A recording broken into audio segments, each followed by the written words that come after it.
listen to it later on as well. So cost of quality की बात की जाती है तो one of the major factors that explains the resistance to implementing quality assurance is the perception of its high cost. लोगों के जहन में लोगों के परसेप्शन ये बनी हुई है कि आप क्वालिटी एश्योरेंस की अगर इम्प्लीमेंट करेंगे, उसकी कोई टीम लेकर आएंगे और आप उसको हायर करेंगे फॉर अ सर्टेन प्रोजेक्ट और सर्टेन पीरियड ऑफ टाइम, तो आपकी प्रोजेक्ट की ओवरऑल कॉस्ट जो है वो ज़्यादा हो जाएगी। तो ये एक कॉमन परसेप्शन है, क्योंकि क्वालिटी इंश्योरेंस का मतलब ये मतलब वो क्या इंश्योरेंस करना होता है, लोग अमूमन ये एक्सपेक्ट करते हैं कि क्वालिटी इंश्योरेंस भी जो है वो आपका डेवलपर या सॉफ्टवेयर डिज़ाइनर या एनालिस्ट है वो ही कर लेगा, क्योंकि बेसिकली सॉफ्टवेयर की फाउंडेशंस वो लोग बना रहे हैं और वो बिल्ड कर रहे हैं, तो वो एक्सटेंसिवली खुद ही उसकी डिफरेंट एस्पेक्ट को करके टेस्ट करके उसकी जो एरर्स और डिफेक्ट्स हैं और या फेलियर्स हैं उनको सॉर्ट आउट कर लेंगे। तो ये एक एक्सपेक्टेशन है, ये कॉमन परसेप्शन है। सो जब एनालिस्ट या सॉफ्टवेयर डिज़ाइनर या डेवलपर जो है वही सब कुछ कर लेंगे, तो why to hire separate software testing guy और सॉफ्टवेयर क्वालिटी एश्योरेंस गाय। ठीक है। सो लोगों का ख्याल ये है, ये बड़ी कॉमन मेंटालिटी है कि इसकी वजह से आपको अजाफी लोगों को या टीम को जो है हायर करना पड़ेगा और उनको तनख्वाह देनी पड़ेगी और इन दी एंड आपका बजट जो है वो बढ़ जाएगा। इसका मतलब है कंपनी को प्रॉफिट कम होगा। सो दैट इज़ वाई जो लोग जो है ना वो हेजिटेट करते हैं, वो रेजिस्टेंट होते हैं कि क्वालिटी एश्योरेंस जो है वो उसको इम्प्लीमेंट किया जाए। लेकिन अगर आप मुख्तलिफ सॉफ्टवेयर हाउसेज में या सॉफ्टवेयर इंडस्ट्री की बात करें, और सब लोग ये तो बात करते हुए नजर आएंगे आपको कि अच्छा कि किसी भी कि उनकी ऑर्गेनाइजेशन में सॉफ्टवेयर क्वालिटी इंश्योरेंस की को डिप्लॉय करने के लिए, इम्प्लीमेंट करने के लिए कॉस्ट उनकी ज़्यादा बढ़ जाएगी। लेकिन कोई ये नहीं ये डाटा कहीं भी आपको नहीं मिलेगा या कोई भी शेयर करता हुआ नहीं नजर आएगा कि अगर आप ऐसा नहीं करेंगे फिर आपकी कॉस्ट कहाँ पे जाएगी। मतलब कॉस्ट ऑफ नॉन क्वालिटी आपकी क्या है, आप क्वालिटी इंश्योरेंस से नहीं इम्प्लीमेंट करते, सो देन व्हाट, फिर आपके जो बाद में फेलियर्स डिफेक्ट्स आएंगे उसकी और लॉन्ग टर्म इम्प्लीकेशंस हैं, ठीक है, तो उसकी वजह से आपको क्या इम्पैक्ट पड़ेगा, तो ये कोई भी आपको ये शेयर करता हुआ नहीं मिलेगा। सो thinking in terms of cost helps attract the attention of administrators. सो जब हम कॉस्ट की बात करते हैं, मनी की खर्चे की बात करते हैं, तो जो लोग एडमिनिस्ट्रेटर कर रहे होते हैं, प्रोजेक्ट मैनेजर्स होते हैं, ठीक है, वो बहुत ज़्यादा मतवज्जो होते हैं इस चीज़ में, क्योंकि वो उनके ओवरऑल काम यही होता है कि आप किस तरह से आप अपनी कॉस्ट को कम से कम कर सकते हैं। लेकिन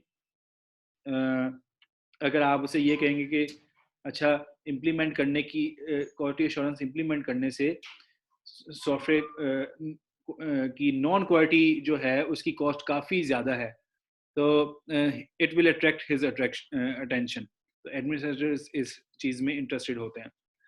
so this approach means better positioning of software quality file and confronting the sometimes negative perception of company administrators, project managers, and engineers from other disciplines. So इसका मतलब है आपको जो नेगेटिव बिहेवियर का सामना करना पड़ जाता है जब आप इस तरह का आर्गुमेंट पेश करते हैं कि सॉफ्टवेयर क्वालिटी की कॉस्ट जो है वो काफ़ी कम है सॉफ्टवेयर की नॉन क्वालिटी से। सो प्रोजेक्ट मैनेजर्स हैं, इंजीनियर्स हैं या एडमिनिस्ट्रेटर्स हैं, वो इस चीज़ पे आपको काफ़ी नेगेटिव आपको जो है फीडबैक मिल सकता है उनकी तरफ से और कन्फ्रंटेशन का सामना करना पड़ सकता है। This approach is preferred to technological discussion since the terminology of the cost is common to almost all administrators and a constant concern for management. तो जहाँ पे टेक्नोलॉजिकल डिस्कशन हो रही हो वहाँ पे ऐसी डिस्कशन जो है वो लोगों को इस तरह आर्ग्यू करके जो क्या कहते हैं कन्विंस करना, इट इज़ प्रेफरेबल कि आप ऐसे एनवायरनमेंट में जब हों तो तब आप इस तरह की जो है वो डिस्कशन में जाएं या लोगों को कन्विंस करने की कोशिश करें, क्योंकि वहाँ पे लोग ऑलरेडी जो हैं वो एडमिनिस्ट्रेटर्स हैं या मैनेजमेंट हैं वो ऑलरेडी फेमिलराइज होते हैं या कंसर्न होते हैं एटलीस्ट कॉस्ट के बारे में.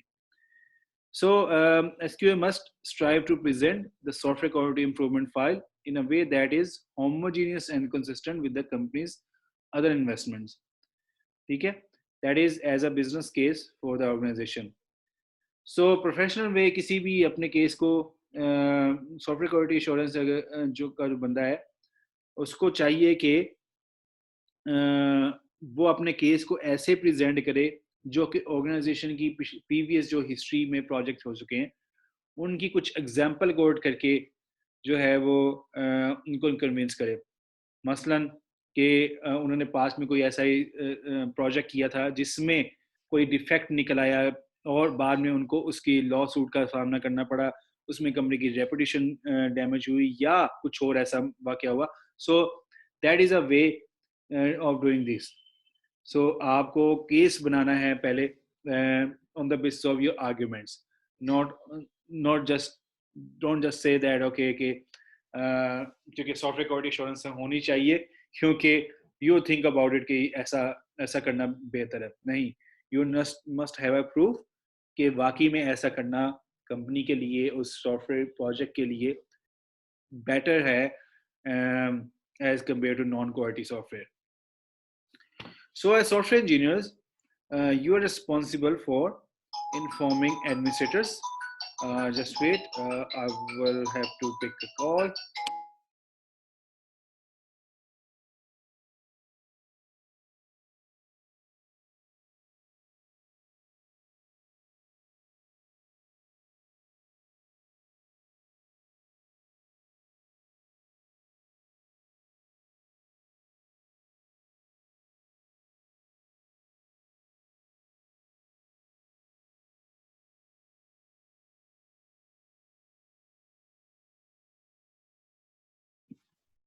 Okay, so basically हम बात कर रहे थे कि as a software engineer you are responsible for informing administrators of the risk that a company takes when not fully committed to the quality of its software.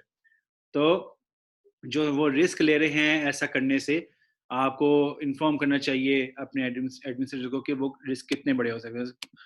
For example अगर आप किसी health system के लिए, किसी financial system के लिए या किसी मिलिट्री के लिए कोई सॉफ्टवेयर बना रहे हैं तो इट इज़ वेरी इंपॉर्टेंट कि आप जो है वो सॉफ्टवेयर क्वालिटी इंश्योरेंस जो है उसको अप्लाई करें. क्यों अप्लाई करें? क्योंकि उसकी कुछ इम्प्लीकेशंस हैं. मेडिकल की लाइन ऑफ एक्शन में बात की जाए तो शायद पेशेंट का या जो डॉक्टर्स की प्रिस्क्रिप्शन के हवाले से अगर कोई बात हो तो इसका मतलब है there is a life at risk. वो क्रिटिकल है सॉफ्टवेयर जो है उसकी क्वालिटी जो है वो क्रिटिकल अहमियत रखती है क्योंकि it may endanger some life. So you have to win them over some documented and logical arguments or proofs so that they know that okay कि सॉफ्टवेयर क्वालिटी जो एश्योरेंस है वो करना ज़रूरी है. So a practical manner of beginning practical manner of beginning the exercise is to identify the cost of non quality. तो ये एक प्रैक्टिकल प्रोजेक्ट है. आप ये उनको कॉन्सिक्वेंसेस से डराएं कि okay what will be the consequences अगर आप क्वालिटी जो है वो नहीं मेंटेन करते तो उसकी कॉस्ट कितनी ज़्यादा, कितनी उसकी कीमत कितनी भारी अदा करनी पड़ सकती है. इन आइदर वे कि कंपनी को वो आगे हम डिस्कस करेंगे कि किस किस नॉन क्वालिटी की जो कॉस्ट है वो किस तरह से कंपनी को जो पड़ती है जो कि क्वालिटी एश्योरेंस क्वालिटी की कॉस्ट से काफ़ी ज़्यादा हो सकती है. It is easier to identify potential savings by studying the problem caused by software. ठीक है. So आप ये भी कर सकते हैं कि आप potential savings जो identify कर सकते हैं. ठीक है.